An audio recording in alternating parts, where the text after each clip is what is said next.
Friends, welcome to my channel Fikra audio روم۔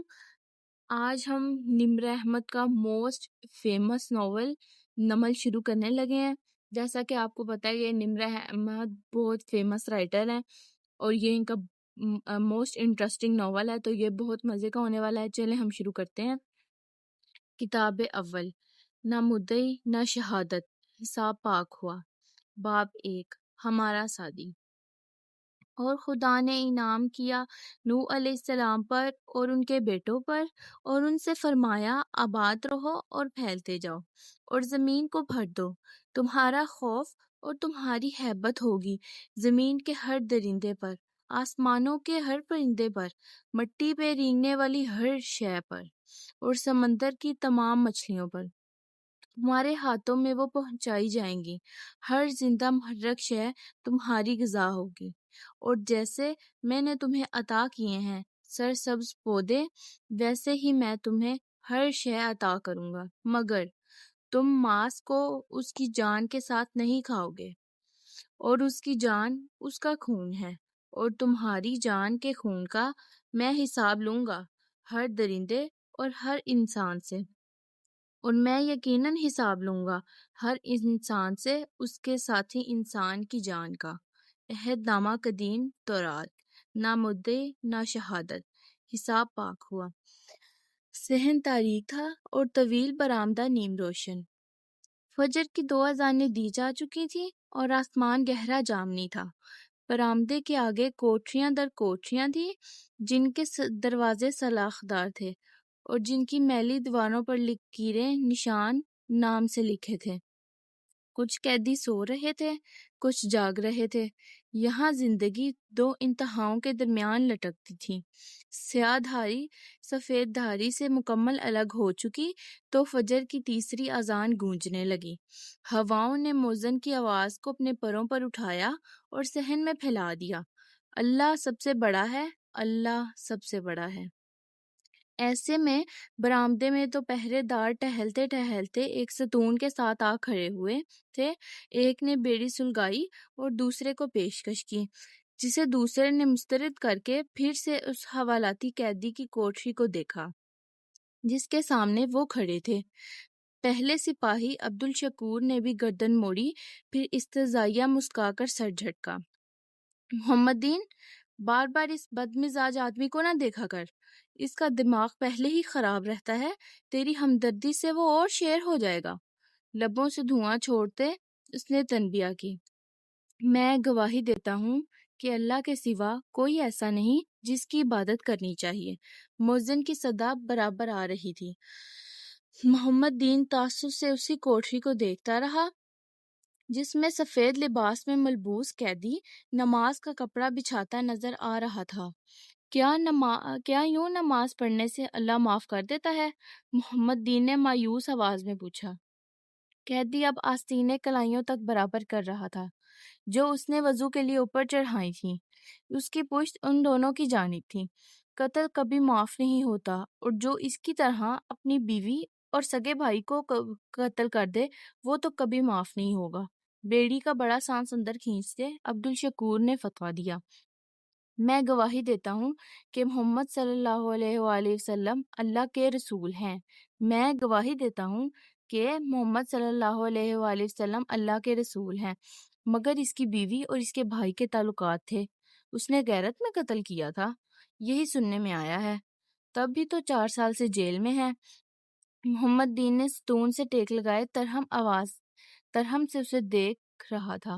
نماز کی طرف آؤ، نماز کی طرف آؤ۔ قیدی اب کپڑے کے سرے پر کھڑا تکبیرات پڑھتا رفع یدین کر رہا تھا۔ برآمدے کی مدھم روشنی میں اس کا نیم رخ واضح تھا، سفید شلوار، سفید کرتا، بالکل کفن جیسا۔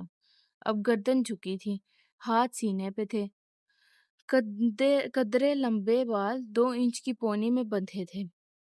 اس کا عمومی تاثر صاف ستھرے، اونچے، مضبوط جسم اور خوبصورت نقوش والے مرد کا پڑتا تھا۔ فلاح کی طرف آؤ، فلاح کی طرف آؤ۔ اذان ہواؤں میں ترنم گھولتی سنائی دے رہی تھی۔ تو بیوی کو طلاق دے دیتا، بھائی سے تعلق توڑ لیتا، قتل کرنا ضروری تھا؟ اور لوگ نماز توبہ وبا کے لیے نہیں پڑھتے، ان کو رہائی چاہیے ہوتی ہے۔ تلخی سے کہہ کر اس نے ایک اور کش کھینچا۔ مگر ایک بات ماننے کی ہے، اس کے غصے کے علاوہ یہ بندہ برا نہیں ہے۔ تجھے پتا ہے اس کا انٹیلیجنس میں اونچا عہدہ تھا، اچھا خوبصورت جوان تھا، مگر بیوی ایسی نکلی کہ زندگی برباد ہو گئی فارس غازی کی۔ اندر فارس قاضی اب رکوع میں جھک رہا تھا۔ نماز نیند سے بہتر ہے، نماز نیند سے بہتر ہے۔ فضا میں تیرتی آواز ملائمت سے ستونوں سے ٹکرا رہی تھی۔ ہاں تو اپنا کیا سامنے آتا ہے، اب یہ بچے گا تھوڑی۔ لاپرواہی اور استضاء سے سر جھٹک کر عبدالشکور جانے کو پلٹا۔ تبھی محمد دین کسی سحر کے زیر اثر بولا، مگر وہ کہہ رہا تھا یہ رہا ہو جائے گا۔ عبدالشکور نے حیرت سے رک کر اپنے ساتھی کو دیکھا۔ یہ فارس قاضی رہا ہو جائے گا، یہ کس نے کہا؟ وہی وہ لمبا خوبصورت گنگریالے بالوں والا لڑکا جو اس سے ملنے ہر ہفتے آتا ہے۔ محمد دین کی نگاہیں حیوز اس پر مرکوز تھیں۔ فارس قاضی اب سجدے میں سر رکھے ہوئے تھا۔ وہ اس کا بھانجا، کیا نام ہے اس کا، اور اس کے لگنے سے کیا ہوتا ہے؟ اس کی بات ہمیشہ سچ ہو جاتی ہے۔ پہلے اس نے کہا تھا ہفتہ وار پیشی ہوا کرے گی، ایسا ہی ہوا۔ پھر اس روز وہ کہہ کر گیا کہ اس ہفتے یہ رہا ہو جائے گا۔ نہ تو اس کا بھانجا یہ سب تجھے کیوں بتا رہا ہے؟ عبدالشکور بیڑی لبوں سے ہٹائے مشکوک نظروں سے محمد دین کو دیکھ رہا تھا۔ ابے مجھے کہاں، اسی کو بتا رہا تھا، میں نے یوں ہی سن لیا۔ اللہ سب سے بڑا ہے، اللہ سب سے بڑا ہے۔ اذان اب دھیمی پڑ رہی تھی۔ چھوڑ یار، یہ نہیں رہا ہونے والا، اس نے تلخی سے کہہ کر بیڑی پھینکی اور پھر سلگتے بجھتے انگارے کو دیکھنے لگا۔ اللہ کے سوا کوئی ایسا نہیں جس کی عبادت کرنی چاہیے۔ آواز دم توڑ گئی، فضا میں سکوت چھا گیا۔ پھر بلبل نے صدا لگائی، درختوں نے پتے جھکائے اور ساری مخلوق اپنی عبادت میں مشغول ہو گئی۔ قیدی سلام پھیر کر اٹھا، جائے نماز کا کونا موڑا، کف کلائی پہ موڑے اور چلتا ہوا سلاخوں تک آیا۔ اس کا چہرہ ٹیوب لائٹ کی روشنی میں واضح ہوا۔ اس کی آنکھیں سنہری تھیں۔ انہیں سکیڑ کر تیکھی نظروں سے ان دونوں کو دیکھتے اس نے انگلی سے اپنی طرف آنے کا اشارہ کیا۔ محمد دین مکانیکی انداز میں قریب آیا۔ عبدالشکور اتنا متاثر نہ تھا، مگر اس نے بھی پیروی کی۔ اپنے صاف کر کے دھیان سے سنو، اور تیز نگاہوں سے دونوں کو باری باری دیکھتے ہوئے بولا۔ پہلی بات، وہ میرا سگا نہیں، سوتیلا بھائی تھا۔ دوسری بات، میرے بھانجے کا نام سعدی یوسف ہے۔ اور آخری بات، اگر آئندہ تم نے مجھے میری ملاقات کے اوقات میں اپنے قریب بھٹکتے ہوئے نظر آئے تو اگلے دن میں یہاں پہرا ویل چیئر پہ دو گے، سمجھ میں آیا؟ تجھے تو میں ابھی۔ عبدالشکور غصے سے آگے بڑھا، مگر محمد دین نے اس کے سینے پر ہاتھ رکھ کر پیچھے دھکیلتے چھوڑو جانے دو کہہ کر اسے روکا اور واپس لے گیا۔ کیا؟ ہاں ابھی کیا؟ سلاخیں تھامے فارس نے بھنچے جبڑے اور گسیلی آنکھوں سے پکارا، مگر محمد دین بمشکل سمجھا بجھا کر اسے دور کرنے میں کامیاب ہو گیا تھا۔ فارس نے سر جھٹکا اور واپس ہو لیا۔ صبح کی سفیدی آہستہ آہستہ پھیل رہی تھی۔ میں زخم ہوں، پھر بھی دکھائی نہ دوں۔ ٹھیک اسی وقت اسلام آباد کے دوسرے حصوں پر بھی فجر ایسے ہی طلوع ہو رہی تھی۔ اس اپر مڈل کلاس کالونی میں ایک گھر کی کھڑکیاں نیلے اندھیرے میں روشن تھیں۔ چھوٹے سے لان کے سامنے لاؤنج کی کھڑکی نظر آتی، مگر گھر کی بگلی گلی سے اندر جاؤ تو پہلے کچن کا بند دروازہ آتا اور پھر ایک بیڈ روم کی کھڑکی، جس سے چہرہ لگا کر دیکھو تو اندر لیمپ چل رہا تھا اور کارپٹ پہ ایک لڑکی نماز پڑھ کر سلام پھیر رہی تھی۔ بیڈ کی سائڈ ٹیبل کے جلتے لیمپ کے ساتھ موبائل، پانی اور چند دوائیاں رکھی تھی، ایسی دوائیاں جو گردے کا وہ مریض استعمال کرتا ہے جس کو ڈونر گردہ لگا ہو۔ وہ نماز ختم کر کے بنا دعا مانگے اٹھی، جائے نماز اسی میز کے خانے میں رکھ دی، دوپٹہ اتار کر بال آزاد کیے، پھر پلٹ کر اسٹڈی ٹیبل تک آئی اور اس کا چہرہ سامنے آیا۔ وہ صاف مگر قدرے زرد رنگت کی دراز قد دبلی پتلی سی تھی، نقوش متناسب، آنکھیں بادامی رنگ کی، گہری بھوری پلکیں مڑی ہوئی اور ایک ناک میں ہیرے کی ننھی سی لونگ، بالکل مونگ کے دانے جتنی۔ وہ بہت خوبصورت نہیں تھی، مگر اس کے بال خوبصورت تھے۔ گہرے بھورے سر سے کان تک سیدھے اور پھر موٹے موٹے کرلز کی صورت میں گھنگریالے ہو جاتے۔ وہ سٹیپس میں تھے، سامنے سے ٹھوڑی تک، پھر کندھوں تک اور پیچھے کمر تک آتے۔ اس نے الماری کھول کر ایک فائل نکالی اور بے دہانی میں ایک ڈبے کو لڑکا دیا جس سے اخبار کے چند تراشے پھسل کر باہر گرے، مگر چونکہ اس نے دیکھا نہیں تھا سو اسٹڈی ٹیبل پر آ بیٹھی اور فائل کھول لی۔ اخبار کے تراشے اس کے قدموں میں گرے رہے۔ کمرے میں نیم اندھیرا تھا، وہ ٹھیک سے پڑھے نہ جاتے تھے، مگر پھر کھڑکی کے باہر صبح پھیلتی گئی اور روشنی اندر بھرتی گئی اور ان کی تحریر واضح ہو گئی۔ ان تراشوں کی سرخیاں کہہ رہی تھیں، اسسٹنٹ ڈائریکٹر نیب وارث غازی پراسرار طور پر کمرے میں مردہ پائے گئے۔ پولیس نے موت کو خودکشی، عزیز و اقارب نے قتل قرار دے دیا۔ کمرے سے لیپ ٹاپ اور اہم ڈاکومنٹس بھی غائب۔ اسلام آباد کے پوش علاقے میں نامعلوم افراد کی فائرنگ سے ایک خاتون جاں بحق، ایک زخمی۔ جہاں بخ خاتون کچھ روز قبل مبینہ طور پر خودکشی کرنے والے نیب ڈائریکٹر کے بھائی کی اہلیہ تھی۔ زخمی خاتون کے دونوں گردے فائرنگ کے نتیجے میں ضائع ہو چکے ہیں، نیز ان کا تعلق نیب ڈائریکٹر کے قتل کا معمہ حل۔ پولیس نے سوتیلے بھائی فارس غازی کو گرفتار کر لیا۔ پولیس کے مطابق اپنی بیوی اور رشتہ دار خاتون پہ فائرنگ کے پیچھے بھی اسی کا ہاتھ ہے۔ دو ہاتھوں نے تیزی سے وہ کاغذ سمیٹے اور ان کو ڈبے میں ڈالتے ہوئے الماری بند کی، پھر سیدھی ہو کر کھڑی ہوئی۔ وہ تیار ہو چکی تھی اور اب گیلے گھنگریالے بال برش کر رہی تھی۔ فجر بیتے کافی دیر ہو چکی تھی اور باہر ہر طرف سنہری روشنی تھی۔ اس کی کھڑکی کے باہر پتلی گلی میں واپس چلتے جاؤ تو اب کچن کا دروازہ کھلا تھا اور جالی سے باتیں کرنے کی آوازیں اور ناشتے کی خوشبو آ رہی تھی۔ ملازم لڑکا کھڑا چائے دم پہ رکھ رہا تھا، ہاتھ میں ایک ہٹی کٹی۔ ایک اس کے طبقے کی عورت کھڑی تھی۔ وے صداقت، ماں کا سارا پیغام سمجھ میں آ گیا نا؟ اب میں تسلی سے گھرائیں چلی جاؤں؟ وہ جیسے کوئی لمبی چوڑی بات سمیٹ رہی تھی۔ لڑکے نے ہاں نا چاچی کہتے تفشی کروائی۔ چاچی نے جیسے فراغت سے ادھر ادھر دیکھا، یہ تو اپنی باجی کا ناشتہ بنا رہا ہے۔ اس نے مالکن کی بابت استفار کیا۔ ہاں، اور صاحب کا بھی، باجی کے ابو، دو لوگ ہی تو ہیں گھر میں۔ نہ تو تیری باجی کی شادی وادی نہیں ہوئی؟ صاحب نے باجی کی شادی وادی نہیں ہوئی؟ صاحب نے بہت پہلے انڈا توڑتے ہوئے بہت کو بہت کھینچا، باجی کی منگنی کی تھی، شادی بھی ہونے والی تھی، مگر پھر بازار میں فائرنگ ہوئی اور باجی کو بھی گولی لگ گئی، بس دونوں گردے ضائع ہو گئے۔ کسی انگریز عورت نے گردہ تو دے دیا اور لگ بھی گیا، پر منگنی ٹوٹ گئی۔ پھر باجی نے شادی نہیں کی، بیچاری 27-28 کی تو ہوگی۔ ارے 33-34 سے کم کی نہیں ہے باجی، لگتی چھوٹی ہیں۔ صداقت نے فخر سے کہتے ہوئے انڈا تیل پہ ڈالا۔ شر شر کی آواز آئی اور تیل میں بلبلے بننے لگے۔ تجھے کیسے پتا اس کی عمر؟ چاچی نے مشکوک نظروں سے لڑکے کو دیکھا۔ عمر کا نہیں، سالگرہ کا پتہ چل جاتا ہے، وہ ہر سالگرہ پہ سادی بھائی کارڈ اور پھول جو لے آتا ہے۔ سادی بھائی کون؟ لے، تجھے سادی بھائی کا نہیں پتا؟ صداقت نے انڈا پلٹتے ملامتی نظروں سے چاچی کو دیکھا۔ باجی کا بھتیجا ہے، بڑے صاحب کا پوتا۔ دیکھ ایسے ہوتے ہیں بھتیجے، اور تو گاؤں آتا ہے تو مجال نہیں ہے کہ چاچے چاچی کو شکل بھی دکھا دے۔ ساتھ ہی لڑکے کی پشت پہ دھموکا جڑا، وہ بلبلا کر رہ گیا۔ اسی لیے تو باجی اپنے بھتیجے سے بڑا پیار کرتی ہوگی۔ کہاں، برا منہ بناتے صداقت نے اسی انداز میں کہا۔ وہ تو سادی بھائی سے بات بھی نہیں کرتی، ملتی بھی نہیں ہے، اور تب ہی گھر آتا ہے جب وہ نہیں ہوتی۔ وہ اس سے ناراض ہے۔ ہائے ہائے، کیوں؟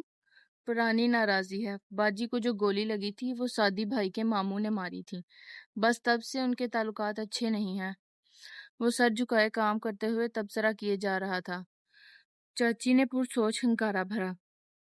تو اسی لیے باجی کے بھائی کا خاندان کے ساتھ نہیں رہتا؟ اور نہیں چاچی، وہ تو ہمیشہ سے الگ رہتے تھے۔ پھر خاندان میں اور ہے بھی کون؟ باجی کے ایک ہی بھائی تھے، سعدی کے ابو عرصہ ہوا فوت ہو چکے۔ ان کی وفات سے بھی سالوں پہلے سے انہوں نے گھر الگ کر لیا تھا۔ ان کی بیوی کی اپنی ساس مطلب باجی کے مرحومہ امی سے نہیں بنتی تھی، پھر بھی باجی بڑا خیال کیا کرتی تھی اپنے بھتیجوں کا۔ سعدی بھائی لوگ 3 بہن بھائی ہیں۔ یہ تو بس اب کچھ سالوں سے ہی ان کی بول چال۔ صداقت، اگر ہمارے شجرہ نسب پہ روشنی ڈال چکے ہو تو ناشتہ ٹیبل پہ لگا دے۔ صداقت کے ہاتھ سے چمٹا گرتے گرتے بچا۔ چچی، بھتیجا گھبرا کر پلٹے۔ وہ کوٹ بازو پہ ڈالے دوسرے ہاتھ میں پرس لیے چوکھٹ پہ کھڑی تھی، اور یہ فکرہ اس نے بنا کسی غصے یا طنز کے بہت سادگی اور نرمی سے ادا کیا تھا۔ لایا باجی بس۔ وہ جیسے کرنٹ کھا کر ایک دم تیز تیز کام کرنے لگا۔ چاچی نے بھی خفیف سا سلام کیا۔ وہ اسی نرمی مگر سنجیدگی سے جواب دے کر راہداری میں آگے چلتی گئی اور ہیل کی فرش سے ٹکراتی آواز گونجتی گئی۔ راہداری کے سامنے بڑا سا لونگ روم تھا۔ اس کا آدھا حصہ صوفوں سے آراستہ ٹی وی لاؤنج تھا، باقی نصف میں ڈائننگ ٹیبل بچھی تھی۔ سربراہی کرسی کی جگہ پہ ایک مامر صاحب ویل چیئر پہ بیٹھے اینک ناک پہ چڑھائے اخبار دیکھ رہے تھے۔ وہ دائیں ہاتھ کی پہلی کرسی پہ آ بیٹھی، چیزیں ایک طرف رکھی، پلیٹ اٹھائی، کانٹا اس میں رکھا۔ آج گھر کب آؤ گی؟ جلدی آنے کی کوشش کروں گی۔ وہ بہت ٹھہرے ہوئے نرم انداز میں بولتی تھی، اور اس کے فکرے ایک روانی میں لبوں سے ادا ہوتے تھے، اور وہ ہمیشہ بات ختم کر کے سانس لیا کرتی تھی۔ اس کے باوجود ہر لفظ واضح اور کلیئر ہوتا تھا۔ زمر، انہوں نے پکارا۔ زمر نے جواب میں صرف کہا۔ کل کی تاریخ یاد ہے؟ کیا تھا؟ کوئی کرکٹ میچ تھا؟ زمر نے اسی اطمینان سے پوچھتے ہوئے نیپکن گود میں بچھایا۔ سعدی کی سالگرہ تھی، وہ 25 سال کا ہو گیا ہے۔ اس کے ہاتھوں کی حرکت سست ہوئی، بھوری آنکھوں میں سایہ سا لہرایا۔ وہ ایک دم چہرہ موڑ کر صداقت کی طرف متوجہ ہو گئی۔ تمہیں یہ یاد ہے کہ تم کیا کیا بھولنے لگی ہو؟ 4 سال سے اس کے گھر جانا بھول گئی ہو، 1.5 سال کی شکل دیکھنا بھول گئی ہو۔ زمر نے میز کے وسط میں رکھے گلدان کو دیکھتے ہوئے کپ لبوں سے لگایا۔ بولی کچھ نہیں۔ اس کا چہرہ سپاٹ تھا۔ وہ تمہاری کوئی سالگرہ نہیں بھولتا۔ میں اسے کال کر لوں گی۔ کال کرنا پرواہ کرنے کے مترادف نہیں ہوتا۔ زمر نے سنجیدگی سے بڑے ابو کا چہرہ دیکھا جو اب اسے ہی دیکھ رہے تھے۔ وہ میرا بھتیجا ہے، میں اس کی پرواہ کیوں نہیں کروں گی؟ تو پھر اس سے ناراضگی ختم کیوں نہیں کرتی ہو؟ میں اس سے ناراض نہیں ہوں۔ سعدی میرے لیے کیا ہے آپ جانتے ہیں، اور کوئی بھی چیز اس حقیقت کو نہیں بدل سکتی۔ تو پھر اس سے ملتی کیوں نہیں ہو؟ ٹھیک ہے، آپ ہمارا ناشتہ سپوائل کرنا چاہتے ہیں تو ایسے ہی صحیح۔ پیالی فرش پر رکھ کر وہ مکمل طور پر ان کی طرف متوجہ ہو گئی۔ وہ مجھ سے کیوں نہیں ملا جب میں بیمار تھی؟ ابا، میرے گردے ضائع ہو گئے تھے۔ ایک اجنبی عورت مجھے گردہ دے سکتی ہے، مگر میرا بھتیجا مجھ سے ملنے نہیں آ سکتا کیونکہ اس کی پڑھائی زیادہ ضروری تھی۔ ابا، وہ میرا بیٹا تھا، میرا بھائی تھا، میرا سب سے اچھا دوست تھا، مگر وہ میرے پاس نہیں تھا جب مجھے اس کی ضرورت تھی۔ وہ انگلینڈ چلا گیا، اور وہ وہاں سے مجھے کال کر لیتا تھا، مگر کال کرنا پرواہ کرنے کے مترادف تو نہیں ہوتا نا۔ تم اس کی یہ بات درگزر کر دیتی اگر اس نے یہ نہ کہا ہوتا کہ فارس بے گناہ ہے۔ اور زمر رک گئی، اس کے تاثرات بدلے، آنکھوں میں گہرا کرب، تکلیف، غصہ ابھرا۔ فارس غازی کا نام میرے سامنے مت لیا کریں۔ اس شخص نے میرے ساتھ کیا کیا آپ بھول گئے ہیں تو میں یاد کروا دیتی ہوں۔ اس کا جیسے ناشتہ حرام ہو چکا تھا، لبوں کو نیپکن سے تھپتھپا کر بال کان کے پیچھے ریسے اور ان کی آنکھوں میں دیکھ کر سپاٹ لہجے میں بولی، وہ آپ کی بہو کا بھائی، اس نے 4 سال پہلے میری زندگی برباد کر دی تھی۔ اس نے اپنی بیوی اور مجھے ایک جگہ بلا کر ہم دونوں کو شوٹ کر دیا تاکہ میں اصل ٹارگٹ سمجھی جاؤں۔ ان 3 گولیوں نے جو مجھے کمر میں لگی تھی کہ اس شخص نے میری پشت پہ ہی تو حملہ کیا تھا۔ میرے صرف گردے نہیں چھینے، ہر چیز چھینی۔ اور سعدی، اس نے تب بھی کہا تھا کہ اب بھی کہے گا کہ اس کا ماموں بے گناہ ہے۔ گریٹ! دونوں ہاتھ اٹھا کر اس نے جیسے نادیدہ ہستی کو شاباش دی۔ اس کا رنگ نچڑ چکا تھا اور وہ شاید ڈسٹرب نظر آ رہی تھی۔ اس نے سعدی کے بڑے ماموں اور اپنی بیوی کو مارا، یہ ان کا اپنا معاملہ ہے، مگر اس نے مجھے بھی مارنا چاہا تھا اور یہ میرا معاملہ ہے۔ مگر ابا، اس کے باوجود میں فارس غازی کے کیس کو فالو نہیں کرتی۔ میں خود کو 1.5 سال سے اس کیس سے الگ کر چکی ہوں، اپنا بیان بھی واپس لے چکی ہوں، کیونکہ جب اس واقعے کا ذکر کیا جاتا ہے مجھے نئے سرے سے تکلیف ہوتی ہے۔ پلیز مجھے کم از کم ناشتے کی میز پہ یہ تکلیف مت دیا کریں۔ بہت دکھ سے کہتے ہوئے اپنی چیزیں سمیٹی اور اٹھ کھڑی ہوئی۔ بڑے ابا نے خاموش تعصب سے اسے جاتے دیکھا، پھر اس کی آدھی چائے کی پیالی کو۔ ہر شادی سے شروع ہو کر فارس پر ختم ہونے والی گفتگو کے نتیجے میں چائے، ناشتے اور کھانے یوں ہی ادھورے رہ جاتے تھے۔ پھر حشر کے سما ہوئے ہیں۔ فجر کو قضا ہوئے کئی ساعتیں بیت چکی تھیں اور سورج ابھی تک ٹھنڈا تھا۔ شہر کے مضافات میں ایک پوش علاقے میں زندگی اتنی صبح بھی یوں بیدار اور چاقو چوبند تھی جیسے کبھی سوئی نہ ہو۔ وہ ایک بلند اور عالیشان محل نما گھر تھا۔ باہر سیکیورٹی چیک پوائنٹس، مسلح گارڈز، کرنٹ سے لبریز تاریں تھیں۔ اندر عمارت سبزہ زار کے درمیان میں کھڑی تھی اور آگے پیچھے اونچی نیچی پہاڑیوں کے مانند لان کہیں نشیب میں آ جاتا، کہیں اوپر اٹھ جاتا۔ لان میں باوردی ملازم چوکسی سے کام کر رہے تھے، کسی بڑے ایونٹ سے پہلے ہونے والی پلاننگ۔ ایک سنہرے باب کٹ والی لڑکی جو دودھا رنگت اور دلکش نقوش کی مالک تھی، ہاتھ سے مختلف جگہوں پر اشارہ کرتی ایونٹ آرگنائزر کو ہدایت دے رہی تھی، جسے آرگنائز مستعدی سے سر ہلاتا ڈائری پر نوٹ کرتا جا رہا تھا۔ دور سے ایک فلپینو عورت جو خوش شکل اور بااعتماد تھی اور سفید بلاؤز اسکرٹ اور ٹائٹس میں ملبوس تھی، چلتی ہوئی آئی اور اس لڑکی کے سامنے مسکرا کر سر کو خم دے کر پوچھا، کیا آپ کو کسی چیز کی ضرورت ہے مس شہرین؟ شہرین آرگنائزر کو بتا رہی تھی کہ اسے پھول کیسے اور کدھر چاہیے۔ اس نے رک کر بیزار نظر اس پر ڈالی۔ صرف اتنا فیونا کہ تم ہر 2 منٹ بعد آ کر مجھ سے یہ سوال مت پوچھو، اور ناک سکیڑ کر مڑ گئی۔ فیونا کی مسکراہٹ پھر بھی برقرار رہی۔ سر کو خم دے کر وہ وہاں سے چلی آئی۔ یقیناً وہ عملے کی سپروائزر تھی۔ تبھی بہت تمکنت سے تھوڑی دور ایجنسی کی طرف سے آئی فاضل میڈز کے ساتھ جا کھڑی ہوئی۔ سب ٹھیک جا رہا ہے؟ اس نے تحکم سے جائزہ لیا۔ پرفیکٹ۔ ویسے ابھی پارٹی میں 1 ہفتہ ہے، ہم کچھ جلدی تیاری نہیں کر رہے؟ یہاں ہر کوئی وقت سے پہلے کام کرنے کا عادی ہے، اور یہ ہاشم کاردار کی بیٹی کی سالگرہ ہے، کوئی عام بات نہیں۔ فیونا نے قدرے فخر سے جتایا۔ ملازمہ نے مڑ کر بے اختیار شہرین کی سمت دیکھا۔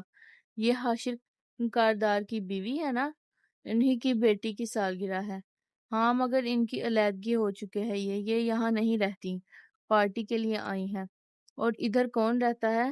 ملازمہ کو دلچسپی ہوئی تو اس کی طرف اشارہ کرتے ہوئے جہاں لان ڈھلوان میں جا کر ختم ہوتا تھا پوچھا۔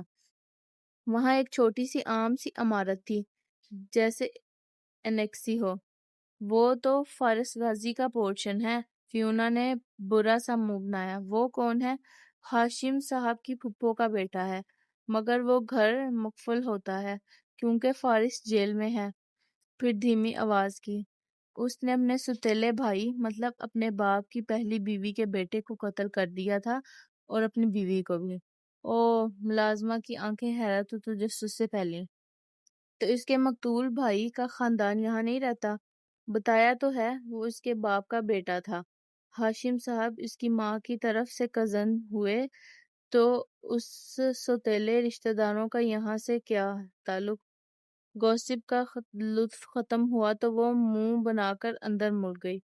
گھر کے اندر داخل ہوتے ہی اس کی کروفری بھری چال میں عاجزی آ گئی۔ اس نے لانگ روم پار کیا جس میں سیڑھیاں اوپر جاتی دکھائی دیتی اور گھر کی 4 منزلیں ختم ہونے کے بعد چھت آتی۔ یوں لانگ روم بہت عالیشان تاثر ڈالتا۔ پھر وہ ڈائننگ روم میں آئی اور سربراہی کرسی ادب سے کھینچی۔ یہاں سے لانگ روم نظر آتا تھا۔ وہ اسے اپنی مالکن بھی نظر آ رہی تھی۔ وہ مسکراتی ہوئی باریک ہیل سے تیز سے چلتی آ رہی تھی۔ ٹائٹس پہ انگریزی طرز کا بغیر آستین کے گھٹنوں سے اوپر آتا لباس پہن رکھا تھا۔ ہلکے بھورے ڈائی بال سیدھے اور کمر پہ تھے اور شیرنی جیسی آنکھیں تھیں، چہرہ خوبصورت اور ملائم۔ وہ یقیناً کافی عمر کی تھی مگر بے حد اسمارٹ اور تر و تازہ۔ گڈ مارننگ مس جواہرات۔ مارننگ، مسکرا کر جواب دیتی وہ سربراہی کرسی پہ ملکہ کی شان سے بیٹھی، نیپکن گود میں بچھایا اور با ادب کھڑی فیونا کو شیریں لہجے میں مخاطب کیا۔ میرے بیٹے کدھر ہیں؟ تیار ہو رہے ہیں اور نوشرواں ابھی نہیں اٹھے، جواہرات نے جواب دیے بنا پلیٹ اپنے قریب کی۔ میم، آپ کی فلر ٹریٹمنٹ کی اپائنٹمنٹ آج شام کی ہے، آپ نے ریمائنڈ کروانے کو کہا تھا، اور میں نے یہ بھی کہا تھا کہ ایسی باتیں آواز مدھم رکھ کر کیا کرو۔ اسی شیریں مسکراہٹ سے اس نے فیونا کو دیکھ کر کہا، اور اپنا میک اپ کم کرو، مجھے سٹاف کی بے ربطگی بالکل پسند نہیں۔ Sorry ma'am. فیونا کی مسکراہٹ اڈن چھو ہوئی، اس نے جلدی سے رومال سے لپسٹک رگڑی۔ جواہرات اب ناشتہ پلیٹ میں نکال رہی تھی۔ سیڑھیوں کے اوپر پہلے کمرے کا دروازہ بند تھا، اندر اے سی کی کھنکی اور مردانہ پرفیوم کی مہک نے فضا کو معطر کر رکھا تھا۔ وہ ڈریسنگ ٹیبل کے شیشے کے سامنے کھڑا ٹائی کی ناٹ باندھ رہا تھا، کوٹ قریب ہی ٹنگا تھا، بال ماتھے پہ پیچھے کو سیٹ کیے، وجہ نکوش، شاندار شخصیت اور پرکشش سیاہ آنکھیں، بالکل جواہرات کے جیسی۔ دفتن ٹائی درمیان میں چھوڑ کر اس نے وقت دیکھا اور موبائل اٹھا کر چند بٹن دبائے، پھر ایک کال ملائی۔ باجوہ صاحب، ابھی آپ کو ایک ای میل بھیجی ہے، آپ کو دیکھنے کے بعد آپ مجھ سے یقیناً بات کرنا چاہیں گے۔ اگلے کی بات سننے بغیر مسکرا کر فون بند کیا اور رکھ دیا۔ ٹائی کی ناٹ باندھ چکا تو فون بجا اور پھر بجتا گیا۔ 6-7 کالز آئیں مگر اس نے نہیں اٹھایا۔ ذرا خاموشی ہوئی تو اس نے ایک اور نمبر ملایا۔ خاور کام ہو گیا ہے؟ اس لڑکی جو بھی نام ہے اس کو غائب ہونے کو کہہ دو، اب وہ باجوہ سے نہیں ملے گی اور دوپہر تک میری سیکرٹری اس کی پیمنٹ کلیئر کر دے گی۔ کال کاٹی ہی تھی کہ پھر سے باجوہ صاحب کی کال آنے لگی۔ اس نے مسکرا کر یس کیا اور آئینے میں دیکھتے ہوئے خود پر پرفیوم چھڑکتے ہوئے بولا، کیسا لگا میرا تحفہ؟ اگر تم نہیں چاہتے کہ میں اس پہ تمہاری بیٹیوں کی رائے لوں تو آج بورڈ کے اجلاس میں تم میری قرارداد کے حق میں ووٹ دو گے، ورنہ میں کتنا بے رحم ہوں تم جانتے ہو۔ دوسرے کا غصہ، احتجاج، درخواست کچھ بھی سنے بغیر اس نے فون رکھ دیا، خود پہ 2-3 اسپرے مزید کیے، کف لنکس لگائے، کوٹ پہنا اور